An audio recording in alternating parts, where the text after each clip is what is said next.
বাংলাদেশ আর বাংলাদেশের বাইরে পৃথিবীর বিভিন্ন প্রান্তে যেখান থেকে চ্যানেল দিয়েছেন আপনাদের সকলকে সাদর আমন্ত্রণ তৃতীয় মাত্রা দেখবার জন্য আর কথা বলবার জন্য আমার আজকের অতিথি পায়ে বসাচ্ছেন বাংলাদেশ আওয়ামী লীগ দলীয় সংসদ সদস্য এবং বিদ্যুৎ জ্বালানি ও খনিজ সম্পদ মন্ত্রণালয় সংক্রান্ত সংসদীয় স্থায়ী কমিটির সভাপতি মোহাম্মদ তাজুল ইসলাম। আর আমার ডানে রয়েছেন 20 দলীয় জোটের অন্যতম নেতা বাংলাদেশ কল্যাণ পার্টি চেয়ারম্যান অবসরপ্রাপ্ত মেজর জেনারেল সৈয়দ মোহাম্মদ ইব্রাহিম বীর প্রতীক। স্বাগত আপনাদের দুজনকে স্টুডিওতে।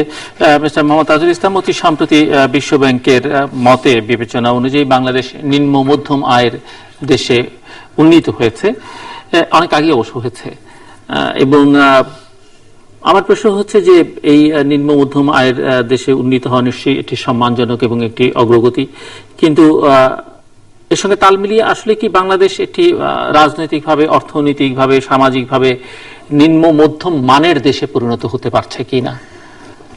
জিল্লুর সাহেব, আপনাকে ধন্যবাদ। মাহে রমজান উপলক্ষে শ্রোতা দর্শক সহ সবাইকে আমি আগাম পবিত্র ঈদের শুভেচ্ছা জানিয়ে যদি বলতে যাই, অবশ্যই এটা আমাদের জন্য একটা সুসংবাদ যে হতদারিদ্র বাংলাদেশ, বুখানাঙ্গা মানুষের দেশ, শোষণ নির্যাতন বঞ্চনার নিষ্পেষিত জাতি, জাতির জনক বঙ্গবন্ধু শেখ মুজিবুর রহমানের হাত ধরে স্বপ্ন দেখেছে সোনার বাংলা গড়ার। বঙ্গবন্ধু সে দায়িত্বটা নিয়েছিলেন। বঙ্গবন্ধু তার জীবন দশায় পাকিস্তানিদের শোষণ, শাসন, নির্যাতন থেকে মুক্ত করার জন্য ব্যক্তিগতভাবে নিজে যেমনিভাবে অনেক ত্যাগ স্বীকার করেছেন, গোটা জাতিকে সংগঠিত করে স্বাধীনতা যুদ্ধ করে স্বাধীনতা এনে দিয়েছেন। কিন্তু স্বাধীনতার সুফল বঙ্গবন্ধু বাংলার মানুষের কাছে পৌঁছে দেওয়ার আগেই নির্মম হত্যাকাণ্ডের মাধ্যমে তিনি পৃথিবী থেকে চলে যান। তার সুযোগ্য কন্যা বাংলাদেশের প্রধানমন্ত্রী 96 সনে প্রথম রাষ্ট্রীয় ক্ষমতায় আসেন। সেদিনে উনি বেশ কতগুলি পরিকল্পনা হাতে নিয়েছেন এবং 2008 সালের নির্বাচনের পূর্বে বাংলাদেশের ভাগ্য উন্নতির কে কোন মাত্রায় নিয়ে যেতে হবে, কি যাওয়ার জন্য স্বপ্ন দেখেছিলেন স্বাধীনতা যুদ্ধকালীন সময়ে। এই মাত্রাকে বিবেচনায় রেখে বাংলাদেশকে 2021 সালে মধ্য আয়ের দেশে রূপান্তরিত করা এবং 2041 সালে উন্নত বাংলাদেশে রূপান্তরিত করার জন্য যেমন শুধুমাত্র একটি রোড ম্যাপ ঘোষণা করেন নাই, পথনকশা নয় শুধুমাত্র, সে অনুযায়ী কিন্তু পদক্ষেপ নেওয়া হয়েছে। 2008 সালের নির্বাচনে ক্ষমতা আসার সাথে সাথে ষষ্ঠ পঞ্চবার্ষিকী পরিকল্পনা প্রণয়নের মাধ্যমে এবং এই ষষ্ঠ পঞ্চবার্ষিকী পরিকল্পনার নির্দেশনাবলী প্রতিটি বাজেটের মাধ্যমে বাস্তবায়ন করার মাধ্যমে উত্তরোত্তর সমৃদ্ধ বাজেট ঘোষণা নয়, শুধু বাজেটকে বাস্তবায়ন করার মাধ্যম দিয়ে সামগ্রিক খাতগুলোকে নিয়ে কাজ করা হয়েছে। যেমন আমরা যদি বলি, বিদ্যুৎ খাতের নাজুক অবস্থা থেকে উত্তরণ ঘটাইয়া বিদ্যুৎ উৎপাদন বৃদ্ধি করে এক সম্মানজনক জায়গায় এসেছে। খাদ্য ঘাটতিকে মোকাবিলা করে খাদ্য উৎপাদন বৃদ্ধি করে খাদ্য সমস্যা মোকাবিলা করা হয়েছে। যোগাযোগ ব্যবস্থাতে অভূতপূর্ব উন্নয়নের জন্য আমাদের হাতের জেল, ফ্লাইওভার সহ অনেকগুলো খাতে কাজ করা হয়েছে। Dhaka Chittagong road, Dhaka Mymensingh road, Dhaka Sylhet road ইত্যাদি ইত্যাদি অনেকগুলো যোগাযোগ ব্যবস্থা। শিক্ষা খাতে গুরুত্ব দিয়ে প্রাথমিক শিক্ষা থেকে আরম্ভ করে শতভাগ ছেলেমেয়েরা স্কুলে যাওয়ার জন্য ব্যবস্থা করা হয়েছে। কমিউনিটি ক্লিনিকের পুনরায় চালু করার মাধ্যমে মানুষের স্বাস্থ্যসেবার ব্যাপারটাকে বিবেচনায় আনা হয়েছে। পুষ্টি যোগানের জন্য মৎস্য এবং পশু সম্পদ উন্নয়নের জন্য কাজ করা হয়েছে। অর্থাৎ সকল খাতগুলাকে বিবেচনা এনে কাজ করার একটি সম্মিলিত ফলাফল হলো যে যখন আওয়ামী লীগ ক্ষমতা নেয় তখন $600 নিচে 2008 সালে যেখানে পার ক্যাপিটাল ইনকাম ছিল, মানুষের মাথাপিছু আয় ছিল, সেটা আজকে $1314।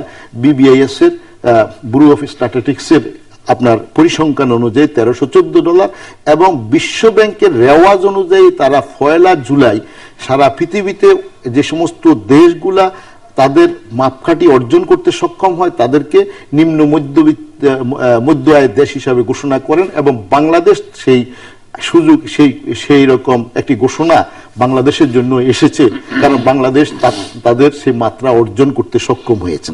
এখন আসলে অর্থনৈতিক উন্নয়ন রাজনৈতিক সহযোগিতা ছাড়া হয় না।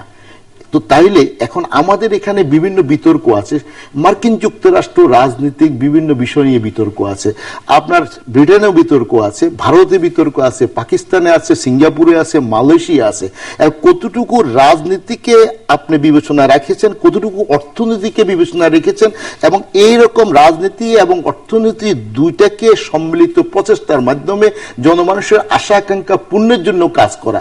আমরা আসলে রাজনৈতিক যে দর্শনের কথা বলি অথবা বলেছেন বিভিন্ন সময়, বিভিন্ন দর্শন পৃথিবীতে কাজ করেছেন, এই সমস্ত দর্শনগুলা কিন্তু মানুষের অর্থনীতি মুক্তির জন্য, মানুষের সামাজিক নিরাপত্তার জন্যই কিন্তু এই সমস্ত দর্শনের পৃথিবীতে আবির্ভাব হয়েছে, এবং এগুলার পরিবর্তন সংযোজন বিযোজন হয়েছে। আজকেও এই সময়েও আমি মনে করি যে আমাদের রাজনীতির কতটুকু অংশ সহনশীল হওয়া দরকার, সমঝোতা করার দরকার, কতটুকু অর্থনীতি সেখানের মধ্যে তার সাথে সামঞ্জস্য রেখে কাজ করতে পারে, এটা হলো বিবেচ্য বিষয়। এবং আমি মনে করি এটা আমাদের একটা বিরাট অর্জন, এবং এই অর্জনের পিছনে তার সাথে আরো আমি যেগুলো বলেছি তার বাইরেও আরো অনেকগুলো বিষয় আছে, যার পরিপ্রেক্ষিতে আমরা এই অর্জনটা হয়েছে। আশা করি ইনশাল্লাহ উত্তর এগিয়ে যাবে। মেজর জেনারেল ইব্রাহিম, অর্জনের যে তালিকা মিস্টার তাজুল ইসলাম দিলেন, আপনি তাতে কতটা সন্তুষ্ট? এবং তিনি যে কথা বলছিলেন যে বিবেচনায় কে বেশি গুরুত্ব পাবে, রাজনীতি না অর্থনীতি, এই প্রশ্নটি অনেকদিন ধরেই আছে এবং তিনিও এই প্রশ্নটি রাখছেন। এবং বিশেষ করে অর্থনৈতিক ক্ষেত্রে যে অগ্রযাত্রা চিত্র তিনি দেখালেন, সেটি নিঃসন্দেহে অনেকের কাছে সন্তোষজনক মনে হবে। আপনার কাছে কি মনে হচ্ছে? আপনাকে দাওয়াত দেওয়ার জন্য অনেক ধন্যবাদ জিল্লুর ভাই, চ্যানেল আইকে। সম্মানিত দর্শক শ্রোতাকে আমি শ্রদ্ধা জানাচ্ছি। আসসালামু আলাইকুম ওয়া রাহমাতুল্লাহি ওয়া বারাকাতুহু। পবিত্র রমজানুল মুবারক। আজকে বৃহস্পতিবার দিনের শেষে শুক্রবারের ভোর রাত্রিতে 22শে রমজানের রাত এবং 22শে রমজান দিনের সকালে ওনারা অনুষ্ঠান দেখবেন। আর কয়েকটা দিন পরে মাত্র ঈদ, যেহেতু আরেকবার আসবো না, 7 দিন আগে হলো ঈদ মুবারক জানিয়ে রাখি। কে জানে আপনি এমন কোন ঘটনা ঘটালেন আপনাকে হয়তো ডাকতেও হতে পারে। না, আপনি খুব সুন্দর কথা বলেছেন। কামনা করবো এমন কোন ঘটনা না আসে যে ঘটনায় আপনার অনেককে ধুম করে কেন ডাকতে হয়। আমরা স্বাভাবিক গতির নদীর স্রোত চাই, আমরা অস্বাভাবিক গতির নদীর স্রোত চাই না। সেই দিনটা বাংলাদেশ পার করে এসেছে জিল্লুল ভাই, এটা একটু আলাদা কথা বলে দিচ্ছি। আপনি কথা একটা ফোরন কাটতেন দেখে ফোরনের উত্তর দিচ্ছি। ওই দিনটা আল্লাহর রহমতে বাংলাদেশ কাটিয়ে এসছে, ওই অবস্থান থেকে উত্তরণ ঘটেছে যে সকালে ফজরের নামাজের পর রেডিও খুলে বসে থাকবেন শোনার জন্য যে প্রিয় দেশবাসী আসসালামু আলাইকুম। তো সেই সময়টা নাই, আল্লাহকে শুকর করেন। আমি আপনার সঙ্গে কণ্ঠ মিলে শুকরিয়া আদায় করতে চাই। যে কথাগুলো সম্মানিত ভাই তাজুল ইসলাম বললেন, এর মধ্যে নিশ্চিতই অনেক বাস্তবতা আছে। তবে উনি একজন বিজ্ঞ রাজনীতিবিদ, উনি আপনার প্রশ্নের দ্বিতীয় অংশটাকে মোটামুটি রাজনৈতিক পরিভাষায় এড়িয়ে গেছেন, এবং এড়িয়ে যাওয়াটাই স্বাভাবিক, কারণ ক্ষমতাসীন দলের সদস্য। উনি নিশ্চয়ই এখানে আসেন নাই যে ক্ষমতাসীন দলের, আপনি মনে করে দিলে আমি দ্বিতীয় রাউন্ডে সেটা উত্তর দেব, আমি এড়িয়ে যাব না, তো এড়িয়ে যাওয়ার কোনো কারণ না। আর আমি যেহেতু বিরোধী শিবিরে আপাতত আছি, বিরোধিতার জন্য হলো বিরোধিতা করতে হবে না, বিরোধিতা করার জন্য আমি রাজনীতিতে আসিনি। অন্তত এইটুকু আপনি সাক্ষী যে সৈয়দ মোহাম্মদ ইব্রাহিম মহান আল্লাহ তাআলা দয়া করলে, আমি যেটা অতীতে 8 বছর আগে বলেছি, এখনো বলি যে আমরা রাজনীতিতে গুণগত পরিবর্তন চাই। তাই বাংলাদেশ কল্যাণ পার্টি স্লোগান পরিবর্তন জন্য রাজনীতি। আমরা ক্ষুদ্র রাজনৈতিক দল, কিন্তু আমাদের উদ্দেশ্য বা লক্ষ্যটা ক্ষুদ্র নয়। তো যেটা বলি, জনসংখ্যা বেড়েছে। যখন 2008 সালে মাননীয় প্রধানমন্ত্রী শেখ হাসিনা ক্ষমতায় নিয়েছিলেন নির্বাচনের পর, তখনকার জনসংখ্যা আর এখনকার জনসংখ্যা তফাৎ আছে।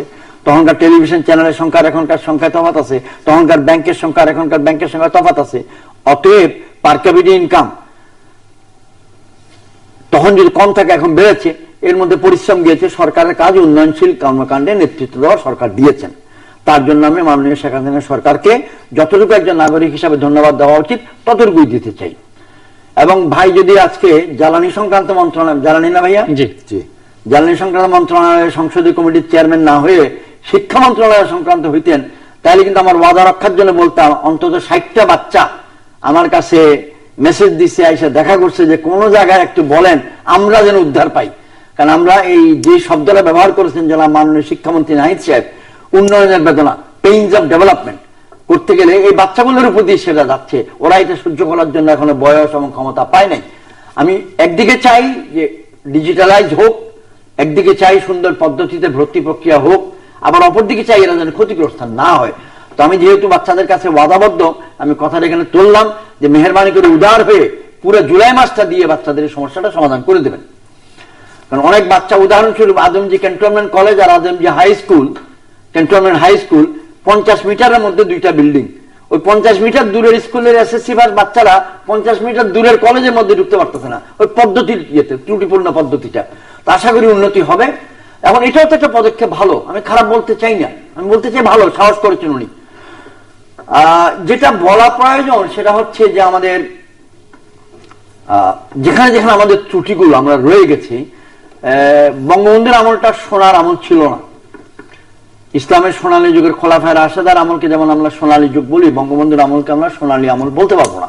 কিন্তু Bangabandhu is Bangabandhu, and I would never discuss anything negative about him. আমি নেতিবাচক আলোচনার পক্ষের লোক মোটেই না। আমি ওনার অধীনে মুক্তিযুদ্ধ করেছি। উনি যখন বাংলাদেশের প্রেসিডেন্ট বা প্রধানমন্ত্রী, তখন আমি সেনাবাহিনীর ক্যাপ্টেন মেজর ছিলাম। এটা আমার এখতিয়ারের বাইরে যে যা উনাকে নিয়ে কিছু বলা। তদ্রুপ যে জায়গাটা আমি হিট করতে চাচ্ছি, বঙ্গবন্ধুর গুরু মৌলানা ভাসানী এবং যারা মহান মুক্তিযুদ্ধে বড় অবদান রেখেছেন, শহীদ রাষ্ট্রপতি জিয়াউর রহমান, সেক্টর কমান্ডারগণ, সকলকে নিয়ে আমরা যদি ওই জায়গাটাকে একটু স্যাংটিফাই করতে পারতাম, যে এই জায়গাটা নিয়ে বিতর্কের মধ্যে যেতে চাইও না, তার সামনের দিকে আগাইতে ইজি হবে। তো আপনার অ্যাটেনশন বা মনোযোগের অনেকটা অংশ, সময় এবং মনোযোগ এবং আবেগ ওই অংশটা নিয়ে চলে যায়।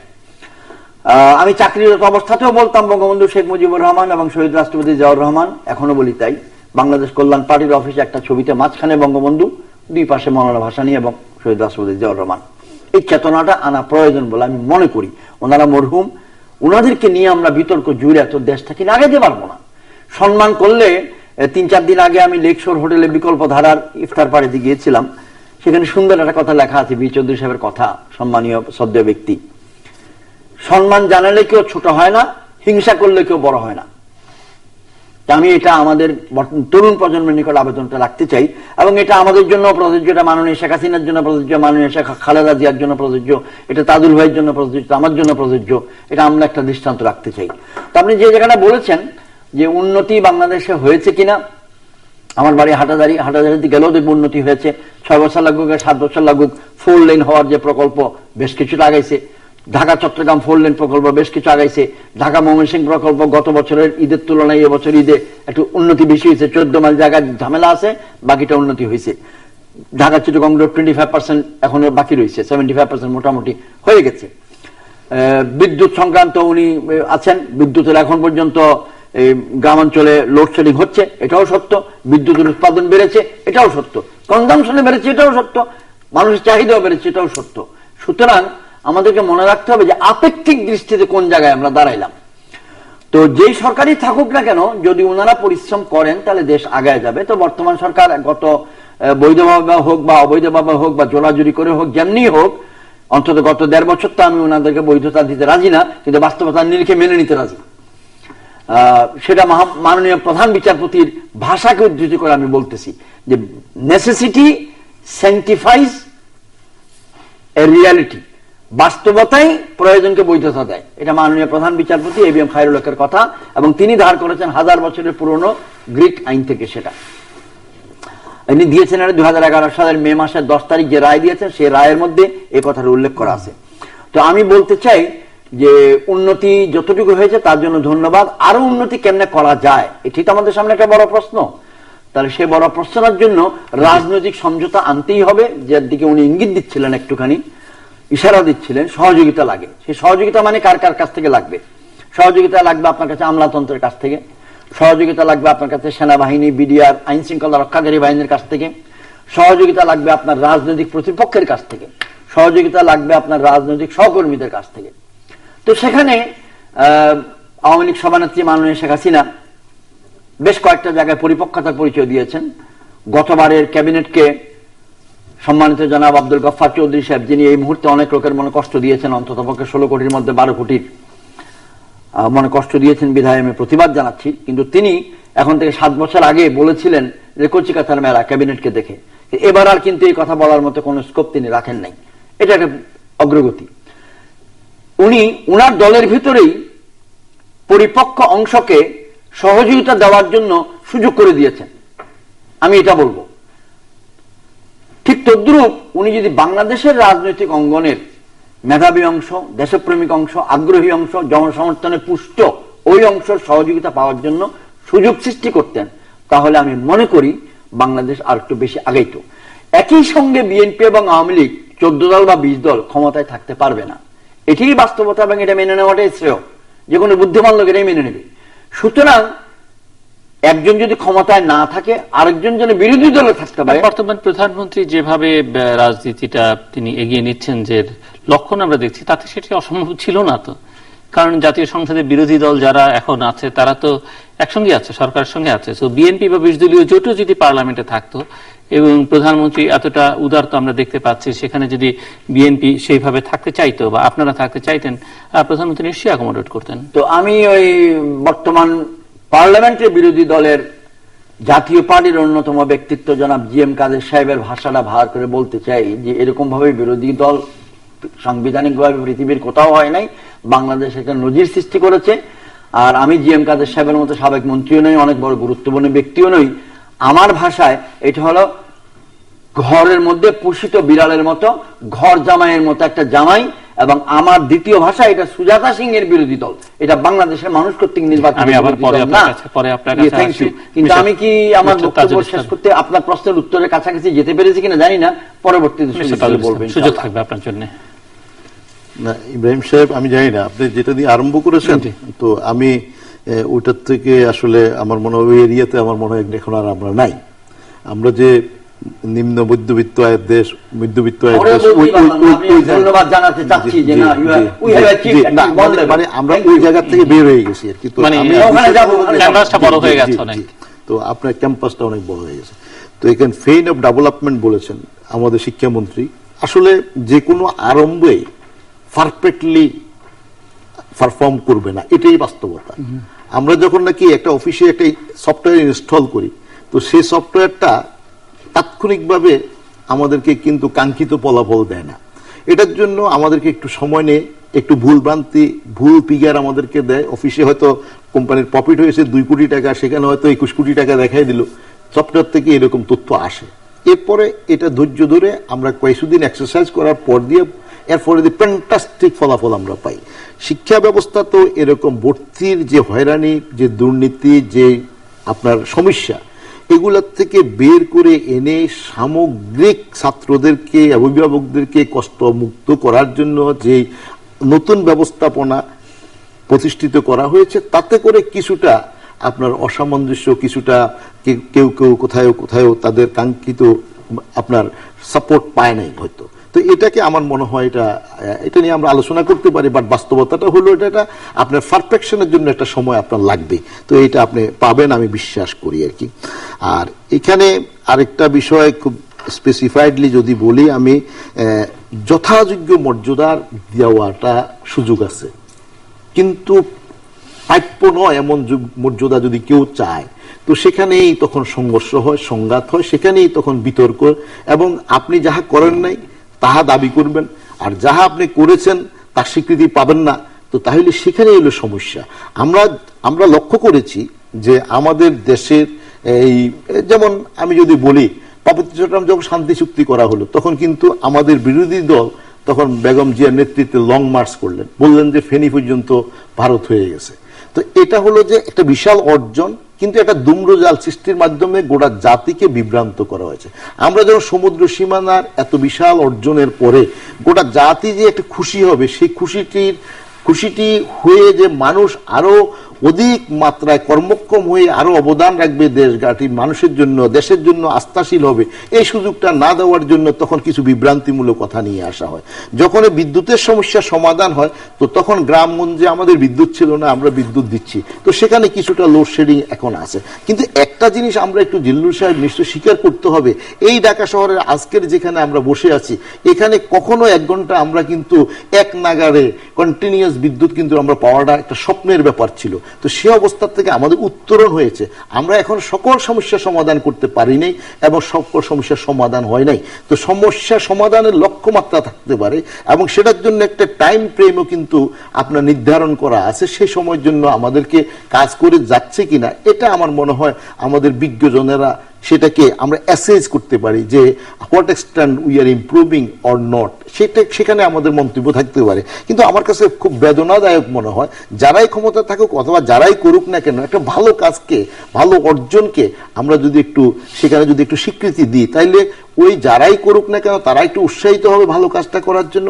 অথবা একটা ভালো কাজের যখন পরিকল্পনা করা হয় তখন সেখানের মধ্যে, যেমন আপনি বলা হলো যে অ্যান্টিবায়োটিক খেলে আপনার এই সমস্যা হবে, কিছু কিছু পার্শ্ব প্রতিক্রিয়া আছে, কখনো কখনো আপনার বড় ধরনের মাথা ব্যথা হতে পারে, তারপরে ভমিটিং হতে পারে, এ হতে পারে, সে হতে পারে। কিন্তু এখন না খেলে কি হবে? এখন এরকম দেখা গেল যে ওই পার্শ্ব প্রতিক্রিয়াগুলোকে বড় করে আনা হলো, কিন্তু না খেলে যে আপনি মারা যাবেন এই কথাটা বলা হলো না। তাইলে কি আমি কি তার মৃত্যু চাই? আমি কি রোগীটাকে বাঁচাইতে চাই না? এখন সমস্যাটা হলো যে আমাদের এখানে আমরা এমন এক পেশু কিছু কিছু সমস্যা নিয়ে আসি, আবার আমরা কিছু কিছু কথা বলি আমাদের যাদের কাছ থেকে মানুষ কথা শুনলে অন্ততপক্ষে আস্থা পাওয়ার চেষ্টা করে, স্বপ্ন দেখে, স্বপ্ন দেখলেই মানুষ তার আগামী দিন এগিয়ে যাওয়ার জন্য সাহস পাবে। তো এই মানুষগুলোকে যাদের উপরে তাদের কথা শুনতে চায়, দেখা গেল যে সেখানে গিয়ে আপনার মানুষকে হতাশ হইতে হয়। মানুষ এমন কিছু বিভ্রান্তিকর কথা শুনে যে কথাগুলোতে তাদের অর্জনগুলো থেকে তাদেরকে অন্যদিকে তাদের দৃষ্টিভঙ্গি ঘুরিয়ে দেওয়ার চেষ্টা করা হয়। আমার মনে হয় আমরা নেতিবাচক না হয়ে আমরা ইতিবাচক মানসিকতাটা যদি থাকে তাহলে হবে কি, ইতিবাচক অবস্থায় থেকে এই সমস্যা আছে, এই সমস্যা আছে, এই সমস্যাগুলো সমাধান করা দরকার। ডিস্টিং করে যদি কথা বলি, হাইপোথেটিক্যাল অনেক কথাবার্তা বলা যায় এবং আমরা অনেক কথাবার্তা বলি। ইতিবাচক কথা বলবার জন্য যে রাজনৈতিক পরিবেশ বা যে রাজনৈতিক সম্পর্কটা থাকা দরকার বিবদমান পক্ষগুলোর মধ্যে, সেটি আছে কিনা বা ড্রাইভিং সিটে আপনারা আমি আপনার সেন্টিমেন্টটা আমি বুঝতে পেরেছি। আমি একটা কথা বলি, ইতিবাচক কথা না বললে তো আপনি সাংঘর্ষিক পরিবেশ সৃষ্টি করছেন। নেতিবাচকের মাধ্যম দিয়ে তো আপনি ইতিবাচক রাইট ডাইরেক্টিভে আপনি আসতে পারবেন না। আপনাকে তো কথা বলতে হবে। আপনি স্পেসিফাই করেন, গভর্নমেন্ট পাওয়ারে আছে, গভর্নমেন্ট সব ভালো কাজ করছে এটা আমি মনে করি না, সরকারের কোনো দোষ ত্রুটি নাই।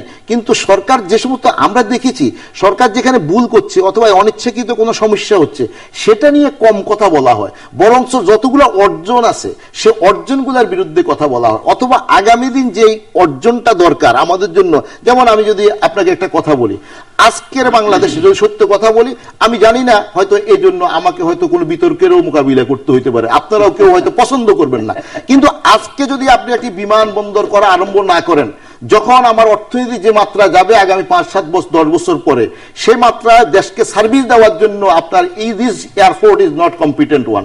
কিন্তু আপনি সরকার যখন বিমানবন্দর করতে গেছে তখন দেখা গেছে যে বিভিন্ন ধরনের বিতর্ক উত্থাপন করে মানুষকে খেপাই দিয়ে সেটাকে আপনার বন্ধ করে দেওয়া হয়েছে। কিন্তু আমি সত্যিকার অর্থে আশ্চর্য লাগে, আমরা দেশি বিদেশি বহু চক্রান্তের মাধ্যম দিয়েও আজকে কিন্তু আপনার পদ্মা ব্রিজ হচ্ছে, কিন্তু এই পদ্মা ব্রিজ নিয়ে আমাদের অনেক রকম তেল খড় পোড়াইতে হয়েছে। কেন এত প্রতিবদ্ধকতা? তাইলে আপনার সাথে আমার কি করে, আপনি যদি নেতিবাচক নয়, আপনি যদি সাংঘর্ষিক, আপনি যদি বিভ্রান্তিমূলক, প্রতিবদ্ধকমূলক যদি আপনি যদি দায়িত্ব পালন করেন, সেখানে আপনার সাথে আমার কি করে কম্প্রোমাইজ হতে পারে? আপনি যদি, আমি পিছনে যাচ্ছি না, একটি কথা আপনাকে আমি যদি বলি, যখন নাকি আপনার মনে করেন যে এই আপনার মহামান্য সুপ্রিম কোর্টের রায়ের পরে সংবিধান সংশোধন করাটা অনিবার্য হয়েছে, পরবর্তী নির্বাচনগুলো কিভাবে হবে সুপ্রিম কোর্ট সুনির্দিষ্টভাবে রায় দিয়ে দিয়েছে যে বিচার বিভাগকে তার সাথে সংশ্লিষ্ট করা যাবে না। তো এরপরে দিয়া এই সংবিধান পরিবর্তনের জন্য বিরোধী দল তো তখন বেগম জিয়া নেতৃত্বে পার্লামেন্টে ছিলেন, ওনারা কি কোনো আলোচনায় এসেছেন? তখন তো বারবার আহ্বান করা হয়েছে, আপনারা কি সবাই গোটা জাতি কি সাক্ষী নয়? ওনারা তো পার্লামেন্টে ছিলেন, ওনারা এসে সেদিন 2-4টা কথা বলতেন, একটা অল্টারনেটিভ প্রপোজাল দিতেন, তারপরে দিয়ে সরকারকে দোষারোপ করা যেত। আর আজকে আপনি মনে করেন যে বিরোধী দলের কথা বলেন, যে বিরোধী দলের একটা আপনাদেরকে আমরা যদি বলি যে বিরোধী দল একটা, ইব্রাহিম সাহেব হয়তো বলছেন যে একেবারে সারা পৃথিবীতে নতুন ডাইমেনশনাল একটা বিরোধী দল, অর্থাৎ ওনার ল্যাঙ্গুয়েজে উনি বলেছেন, আরো সুন্দর করে বলেছেন, আমি হয়তো ওনার মতো সুন্দর করে বলতে পারবো না, আমি জানি না। Thank you. আমি এটার জন্য আমি মনে করি না যে আপনাকে আমি সম্মান করা আমার কমবে, আপনারা যেভাবে বলেন না কেন, কিন্তু একটা বিষয় কথাটা সত্য, কিন্তু এর আগের বিরোধী দলগুলো কি পার্লামেন্টে এসেছেন?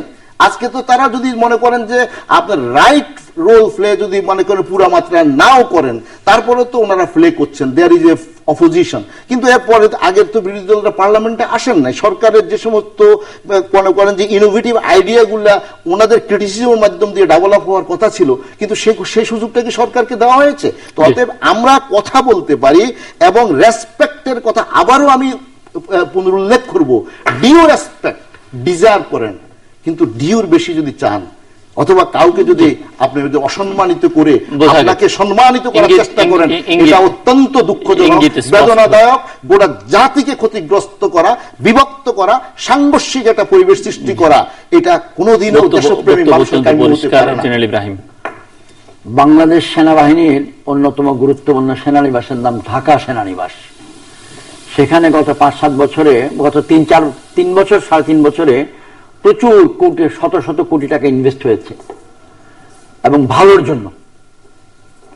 এবং যেহেতু সদ্ব্যবহার হয়েছে, তার সুফল আমরা দেখতে পাচ্ছি, চোখে দেখছি। আমরা পেনশনারদের সঙ্গে বেশিরভাগ সম্পর্ক হাসপাতালের, ঢাকা ক্যান্টনমেন্টের ভেতরে হাসপাতাল আল্লাহর রহমতে এখন দেখতে হাসপাতাল লাগে, কিন্তু তার আগে 36 বছর বা 40 বছর সম্ভব হয় নাই, টাকা দেওয়া হয় নাই, রাজনৈতিক সিদ্ধান্ত, ব্যবহার হয় নাই। এবার টাকা দেওয়া হয়েছে, ব্যবহার হয়েছে, হাসপাতাল গেট আপ চেঞ্জ হয়ে গেছে টোটাল। এখন শুধু হাসপাতালে বাকি ডাক্তার, ফ্যাসিলিটিস সব আছে, ডাক্তার সংখ্যা প্রচুর কম, জনবল প্রচুর কম, মিশনে যায়, এখানে যায়, ওখানে যায়, কাজের চাপ বেড়ে গেছে। কথাটা দিচ্ছি কেন, আপনি ইনভেস্ট করতেছেন বাংলাদেশে, যেখান থেকেই টাকা আনেন না কেন, হয় ট্যাক্সের মাধ্যমে, ভ্যাটের মাধ্যমে, বা বাইরের থেকে নিয়ে, সেটা সুফল জনগণের সামনে প্রতিভাত হতে বাধ্য যখন জিনিসটা দেখা যাবে। তো তার সঙ্গে আমি এখানে আপত্তি করছি, আমার দৃঢ় বিশ্বাস, নীতিগতভাবে তাজুল ভাই আমার সঙ্গে একমত হবেন, যে আমাদেরকে যেখানে সেখানে প্রয়োজনটা কি, যে এর সঙ্গে সাইড বাই সাইড পোষ্যপুত্র হিসাবে, অবিভাজ্য অপরিত্যাজ্য হিসাবে একটি দুর্নীতি গড়ে উঠতেছে, যে দুর্নীতিটা আনফর্চুনেটলি প্রাতিষ্ঠানিক রূপ পাচ্ছে। জাসদ থেকে নির্বাচিত সম্মানিত সংসদ সদস্য জনাব মাইনুদ্দিন খান বাদল সংসদের কথাটা দুবার তুলেছেন এক্সাম্পল দিয়ে। উনি চট্টগ্রাম বোয়ালখালী থানায় বাড়ি, আমার চট্টগ্রাম হাটাজারি থানায় বাড়ি, চট্টগ্রামবাসী বলে নয়, কথাটা উনি তুলেছেন বলে বলছি, যে বেসিক ব্যাংক নামক ব্যাংকের হর্তাকর্তা নাকি আসমানে থাকেন, যে কেউ তাদের খুঁজে পায় না। মাননীয় শেখ হাসিনাকে তো এটার দায়িত্ব নিতেই হবে, because you are the prime minister. আপনার শাসন আমলে যখন এই বিরাট বিরাট হাতির মতো, গন্ডারের মতো, লায়নের মতো, সিংহের মতো, তুলনার জন্য বলছি প্রতীকী অর্থে দুর্নীতিগুলো হয়ে যাচ্ছে, আপনি ক্ষমতার থেকে হয়তো চলে যাবেন 2021-এর পরে, বা 19-এর পরে, বা 25-এর পরে, কিন্তু এই দুর্নীতি আপনাকে ছাড়বে না। এই দুর্নীতিতে আগামী সরকার হোক, যেই হোক, এটা পিছনে লেগে থাকবে।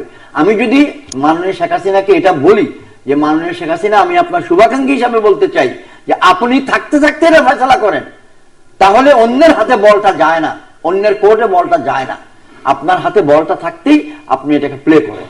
আমি সেটা বলছি, যে উন্নয়ন করছেন, আওয়ামী লীগ উন্নয়ন করছে, এটা স্বীকার করাটাই বাঞ্ছনীয়। আপনাদের আমলে ইতিহাস বিখ্যাত, স্বাধীনতার পর এত বড় বড় দুর্নীতি আর হয় নাই, এগুলো হচ্ছে, এবং আপনারা কোনো রা করছেন না। আমি দায়িত্বহীন ভাষায় বলতে চাই, আমি ইলেকটেড পার্লামেন্ট সদস্য কোনোদিন হই নাই সত্য, কিন্তু সেনাবাহিনীতে ছিলাম, সরকারকে কাছের থেকে দেখেছি। আমি বলতে চাই, বর্তমান দুর্নীতি দমন কমিশন বা এই প্রক্রিয়া দ্বারা দেশের এই মারাত্মক যে সংকট, দুর্নীতির সংকট, এটাকে সমাধান করা বা ট্যাকেল করা সম্ভব না। আমি বলছি না অমুক আর অমুক দুর্নীতিবাদ, কিন্তু আমি বলছি দুর্নীতির ঘটনাগুলো ঘটছে। যত উন্নয়ন হয় যে কোনো দেশে, ততই কিন্তু দুর্নীতির সুযোগও বাড়তে থাকে, কারণ প্রাচুর্য মানুষকে দুর্নীতির সুযোগ এনে দেয়। যখন আপনি মানুষকে অনেক সুবিধা দেন, যে তোমার হাতে 500 কোটি টাকা এট ইওর ডিসপোজাল, এই 3 মাসে 50 কোটি খরচ করো, 1.5 মাসে 2 কোটি টাকা খরচ করো, তখন মানুষ দুর্নীতির আশ্রয় নিতে বাধ্য। এটা কি এমনও হতে পারে, সমালোচকগণ বলেন, মাননীয় শেখ হাসিনা সকলকে উদার দিলে খরচ করার পরিবেশ দিচ্ছেন, যাতে তারা দুর্নীতিগ্রস্ত হইতে পারে যদি কেউ চায়, আর তারপর তারকে ধরে রাখবে, এমনি করে, শব্দটা বললাম না, যদি টেরা বেড়া করে 19-20 করতে চায়, তখন ধরে দিবেছি। এটা তো কিন্তু ঠিক না, কারণ একবার যদি প্রাতিষ্ঠানিক রূপ পেয়ে যায় দুর্নীতি, তাহলে সেটা আর সংশোধন করা আপনার সরকার বলে কথা না, পরবর্তী যে কোনো সরকারের জন্য ডিফিকাল্ট হবে। আওয়ামী লীগের যদি আরেকজনকে প্রাইম মিনিস্টার হয় 10 বছর পর, ওনার জন্য কন্ট্রোল করা ডিফিকাল্ট হবে। আর দ্বিতীয় কথা যেটা বলতে চাই, সেটা হলো নির্বাচন পদ্ধতি, নির্বাচন প্রক্রিয়া ইত্যাদি নিয়ে বিএনপি কথা বলে নাই, সংসদে যায় নাই, ইত্যাদি ইত্যাদি। এগুলো তো দেশবাসী সাক্ষী, টেলিভিশন সাক্ষী, মিডিয়া সাক্ষী, এবং নির্বাচন যখন হয়েছে, মোবাইল ফোনে আলাপ হয়েছে, সবকিছুই দেশবাসী সাক্ষী। প্রত্যেক সাইডেই আমি মনে করি, যদি দুটো সাইড দেখি, যদি আমাকে অনুমতি দেন মাঝখানে দাঁড়ায় বলতে একজন নাগরিক হিসাবে, উভয় পক্ষে কিন্তু মারাত্মক মারাত্মক ভুল আছে। ভুলের মাসুল যদি রাজনৈতিক দল একলা দেয় তো ঠিক আছে, কিন্তু ভুলের মাসুল যখন কোটি কোটি জনগণ দেয় তখন কিন্তু আর আমাকে বলতে পারবো না যে ঠিক আছে। সেই জন্য আমি বলতে চাই, রাজনীতিতে এখন যে সংখ্যাটা চলছে, এটাকে কোনো অবস্থাতে যেন আওয়ামী লীগ মনে করে না যে সন্তোষজনক শান্তিপ্রিয় অবস্থা যাচ্ছে, আমাদের সকল বিপদ কেটে গেছে। নো, নির্বাচনের প্রক্রিয়া এবং নির্বাচনে জোর জবরদস্তি, নির্বাচনে ব্যালট বাক্স ভরা, নির্বাচন আইন শৃঙ্খলা রক্ষাকারীকে ব্যবহার করা, সরকারি কর্মকর্তা যথা আইজিপি প্রধান, যথা র্যাব প্রধান, যথা ইত্যাদি, উনাদেরকে দিয়ে রাজনৈতিক কথাবার্তা বলানো, এই পদ্ধতি যদি রাশ টেনে না ধরেন, রশি টেনে না ধরেন, এটাকে যদি সুস্থ পথে ফেরত আনার উদ্যোগ না নেন, এইটাই ফ্র্যাঙ্কেনস্টাইনের মতো আগামীতে আপনাদেরকেও খাবে। এমন সময় আসবে 10 বছর 11 বছর পর হয়তো একটা তৃতীয় দল ক্ষমতায় আছে, তখন আওয়ামী লীগ বিরোধী দলে থাকবে এবং তখন এই কথাগুলি বলা হবে।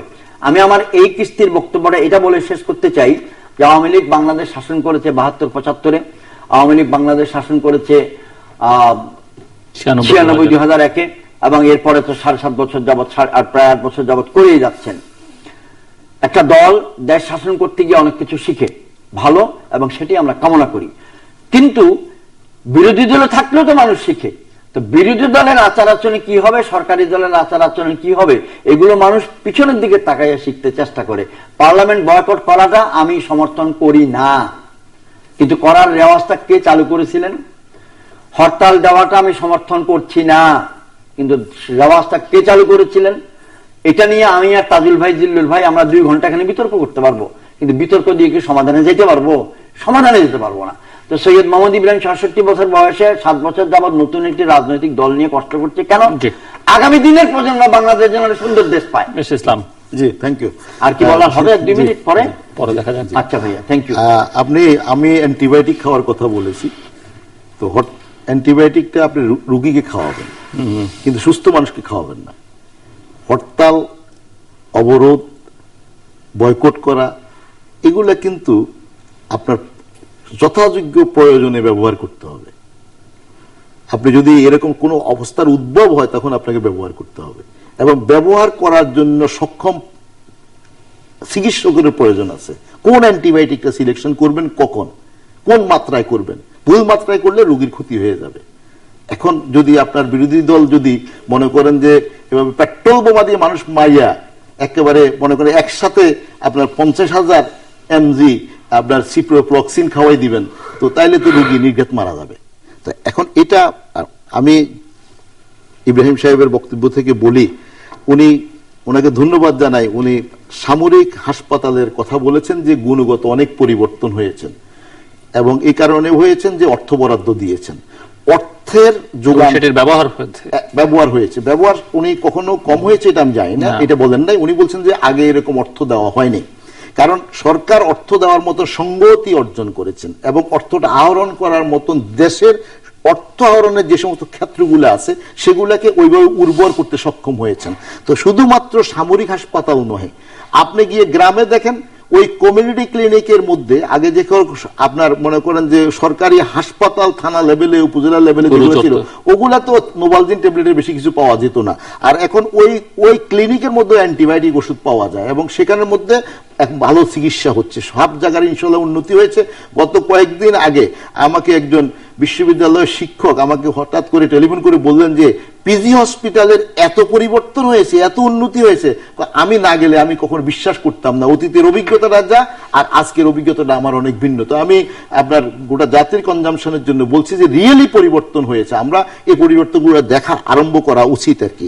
আর মানি তো ট্যাক্সের মানি, ট্যাক্স যদি সরকারকে রিয়েলাইজ করতে হয়, ট্যাক্স পেয়ারের অবস্থাটার উন্নতি করতে হবে। আর ট্যাক্স পেয়ারের উন্নতি করার জন্য সরকারকে ইকোনমিক এ সমস্ত টেকনিক গুলাকে, এ সমস্ত আপনার মনে করেন যে ব্যবস্থাপনাগুলোকে কাজে লাগাইতে হবে, এবং তাকে ওই সমস্ত ব্যাকআপ গুলা দিতে হবে। সরকার সেগুলা দিয়েছে, ট্যাক্স আহরণের মতন একটি উর্বর অবস্থার সৃষ্টি হয়েছে। সরকার ট্যাক্স আনতেছেন এবং এনে আবার পুনরায় বিনিয়োগ করতেছেন। এই টেবিলে একদিন আমি আলোচনা করতে গিয়ে বলেছিলাম যে সাইক্লিক অর্ডারে ঘুরে একসময় আরো অনেক উপরে যাবে আমাদের ট্যাক্স আহরণের সুবিধা। তো আমি মনে করি যে এগুলা সবগুলাই ঠিকভাবে আমাদেরকে চলছে।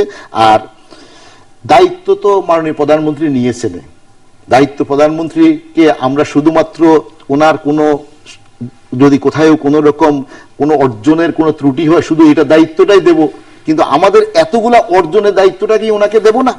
আর ইব্রাহিম সাহেব আমাকে বললেন যে এই বেসিক ব্যাংকের দুর্নীতির কথা বলেছেন, মাহিউদ্দিন খান বাদল পার্লামেন্টে বক্তৃতা দিয়েছেন। সকল দুর্নীতির ব্যাপারে আমি ব্যক্তিগতভাবে বলবো যে আমরা উই আর অপটিমিস্টিক, যে কিন্তু এই কথাটা আমি দাবি করার আমার কোনো সুযোগ নাই। বাংলাদেশ দুর্নীতি মুক্ত দেশ হয়ে গেছে।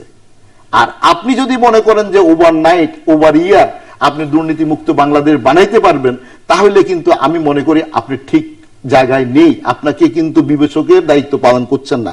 এখানে আমি একটি স্মরণ করাই দেওয়ার জন্য বলি, বেসিক ব্যাংক তো এখনো দুর্নীতি হয়েছে, বেসিক ব্যাংক টিকে আছে, কিন্তু বেগম জিয়ার গত আমলে ওরিয়েন্টাল ব্যাংক সমস্ত টাকা নিয়ে যাওয়ার পরে ডিপোজিটাররা টাকা পায় নাই, একটা ডিপোজিটার তাদের টাকা পায় নাই। শেষ পর্যন্ত এই ব্যাংকের তত্ত্বাবধায়ক সরকার বিদেশিদের কাছে বিক্রি করে দিয়েছেন।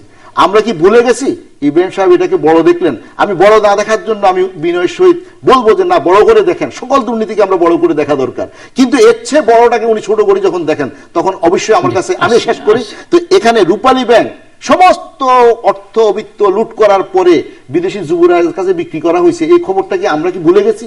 আমরা খুব তাড়াতাড়ি ভুলে যাওয়াটা উচিত হবে না। তবে সেই উদাহরণগুলা এখানে কাজে লাগানো উচিত নয়। আমি মাহিউদ্দিন খান বাদল অথবা সকল মানুষের সেন্টিমেন্টের সাথে একই রকম ভাবে বলবো যে এইসব ব্যাংকিং সেক্টর নয়, সমস্ত জায়গায় আমাদের দুর্নীতির বিরুদ্ধে আমাদেরকে কাজ করতে হবে। দুর্নীতি কোনোভাবে আমাদের অগ্রযাত্রার জন্য সহায়ক কোনো পন্থা নয়, কোনো ব্যবস্থা নয়। ট্রানজিট বা করিডোর ভারতের সঙ্গে সহযোগিতা করতে হবে এবং আমি এটার পক্ষে। 2 মিনিট আপনার জন্য। হ্যাঁ, আমি পক্ষে, কিন্তু আপনি সরকারে থাকা অবস্থায় বাংলাদেশের স্বার্থ পুরোপুরি রক্ষা করতে পারছেন না, এটি আমার অভিযোগ। দ্বিতীয়ত, আপনার বেসিক ব্যাংক বেঁচে আছে, এর জন্য তার ওরিয়েন্টালের দুর্নীতিকে কেউ সমর্থন দিচ্ছে না। আপনি মেহরবানি করে আমার সঙ্গে কণ্ঠ মিলান যে হ্যালো আওয়ামী লীগ সরকার, তোমরা এই বড় বড় কেলেঙ্কারিগুলো, হলমার্ক বলো, সোনালী ব্যাংক বলো, বেসিক ব্যাংক বলো, এই দুর্নীতিগুলো আরো বের হচ্ছে। এই দুর্নীতিগুলোর বিরুদ্ধে বর্তমান আওয়ামী লীগ সরকারকে কঠোর অবস্থান নেওয়ার আহ্বান জানাচ্ছি, না নিলে আপনাদেরকে রাজনৈতিক খেসারত দিতে হবে। এর সঙ্গে কণ্ঠ মিলান। ওরিয়েন্টাল ব্যাংক কি হয়েছে এটা তো আর আমি কন্ডোন করতেছি না, তো দুর্নীতির দুর্নীতি। আমি যেটা বলতে চাই সেটা হলো যে আপনারা টাকা দিচ্ছেন, দেশে সব জায়গায় দিচ্ছেন, এইটা তো আমরা স্বীকার করতেছি।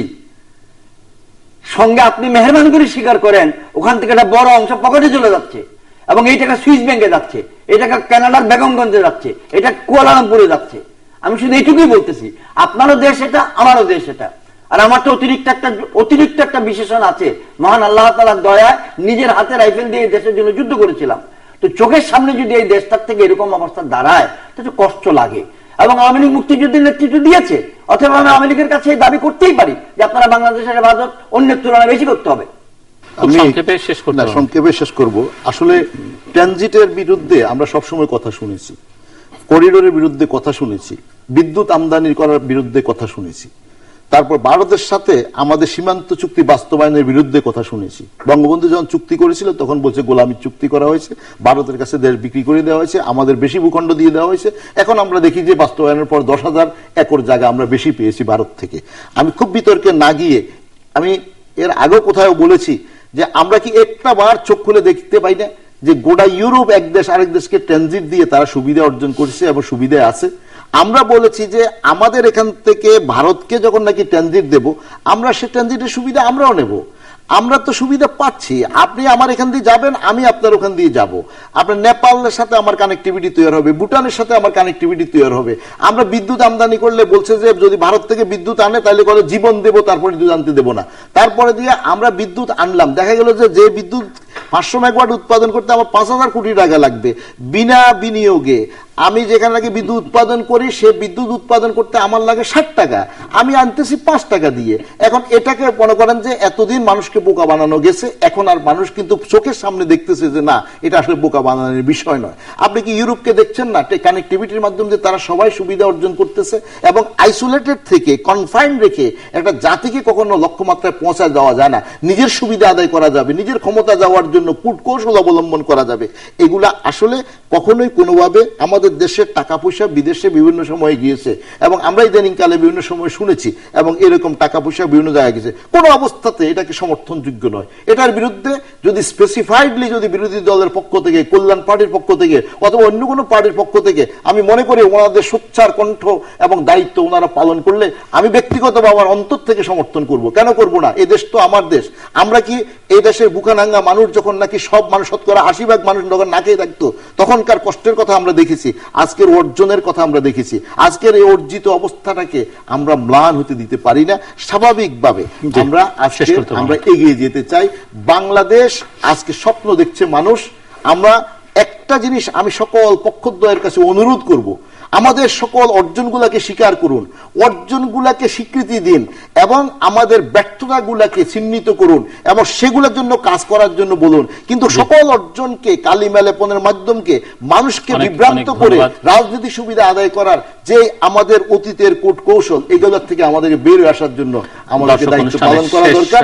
এই আহ্বান জানিয়ে জিল্লুর সাহেব আপনার মাধ্যমে আমি আবারও আপনারা লিখতে পারেন ডাকি মেল SMS এর মাধ্যমে, ইন্টারনেট আমাদের অফিসিয়াল ওয়েবসাইট অথবা সোশ্যাল মিডিয়াতে যেসব পেজ রয়েছে সেসব পেজে আপনারা আপনাদের মতামত রাখতে পারেন। আর আপনাদের মতামত আমাদের অনুষ্ঠান তৃতীয় মাত্রা আপনি দেখতে পাবেন প্রতি বৃহস্পতিবার এবং শুক্রবার বাংলাদেশ সময় দুটোই, বুধবার দুপুর 11:30 এবং শুক্রবার দুপুর 1:05 দেখবার আমন্ত্রণ রইল। সৈয়দ মোহাম্মদ ইব্রাহিম এবং মিস্টার মোহাম্মদ তাজুল ইসলাম, অসংখ্য ধন্যবাদ আপনাদের দুজনকে। দর্শক মণ্ডলী, আলোচনার শুরুতেই একথা দিয়ে আলোচনা শুরু হয়েছে যে বিবেচনায় কে বেশি গুরুত্ব পাবে। মিস্টার ইসলাম তাজুল ইসলাম এই প্রশ্নটি তুলেছিলেন। রাজনীতি না অর্থনীতি দুটোই আসলে সমান্তরাল গতিতে গুরুত্ব পেতে হবে এবং সমান্তরাল গতিতেই চলতে দিতে হবে। একথা ঠিক যে বাংলাদেশের অর্থনীতি অনেকখানি এগিয়ে গেছে, আর অনেক দূর যেতে পারতো, যেতে পারেনি কেন, যেতে পারছে না কেন, সেগুলো আলোচনা এসেছে। দুর্নীতির এখানে একটা বড় বাধা হিসেবে কাজ করে, এখানে সুশাসনের অভাব একটা বড় বাধা হিসেবে কাজ করে, আইনের শাসনের দুর্বলতা রয়েছে, তারপর এগুচ্ছে এবং এই এগুনের কৃতিত্ব বাংলাদেশের সাধারণ জনগণের যেমন কিছুটা হলেও সরকার তার কৃতিত্ব দাবি করতে পারে। কিন্তু রাজনীতি যদি না এগোয় সমান্তরাল গতিতে বা সমান গতিতে, এবং তাহলে এই উন্নয়ন স্থায়িত্ব পাবে না বা থমকে দাঁড়াতে বাধ্য, হোঁচট খেতে পারে যে কোনো সময়। যে কারণে অর্থনীতিবিদরা এবং রাষ্ট্রবিজ্ঞানীরা সবাই বলেন যে রাজনৈতিক উন্নয়ন, অর্থনৈতিক উন্নয়ন দুটো একটি আরেকটির পরিপূরক এবং দুটোকে সমান গতিতে চলতে দিতে হবে। আরো সমালোচনা হিসেবে ওনারা বলছেন যে দুর্নীতি এখানে প্রাতিষ্ঠানিক রূপ পেয়েছে, সেটিকে প্রবলভাবে অ্যাড্রেস করা দরকার। রাজনৈতিক দলের বা ক্ষমতায় যারা আছেন তাদের একটি ভুল যদি কোনো দলকে খেসারত দিতে হয় তাতে কোনো সমস্যা নেই, কিন্তু তাতে যদি কোটি কোটি জনগণকে খেসারত দিতে হয় সেই ভুল নিশ্চয়ই বরদাস্ত করবার মতো নয়। এবং এখানে রাজনৈতিক সমঝোতা দরকার, পারস্পরিক সহযোগিতার অভাব রয়েছে, সেটি দরকার। আমরা আশা করব আমাদের রাজনৈতিক নেতৃত্ব যে বিষয়গুলো নিয়ে আমরা কথা বলছি, এগুলোতে প্রধান সমস্যা হচ্ছে মাইন্ডসেটের সমস্যা, অর্থাৎ মানসিক অবস্থানের চিন্তা সমস্যা। এই অবস্থানটা যদি তারা পরিবর্তন করতে পারেন, তাদের মনোজগতে পরিবর্তন আনতে পারেন, চিন্তার জগতে পরিবর্তন আনতে পারেন, তাহলে যে বিষয়গুলো আমার এই দুই তিনটি আকাঙ্ক্ষা হিসেবে ব্যক্ত করছেন সেগুলো অনেক সহজতর হয়ে যায় এবং বাংলাদেশের এগিয়ে চলার পথটা আরো মসৃণ হয়। দর্শক, আমাদের সঙ্গে থাকবার জন্য অসংখ্য ধন্যবাদ। আপনাদের সবার জন্য শুভকামনা।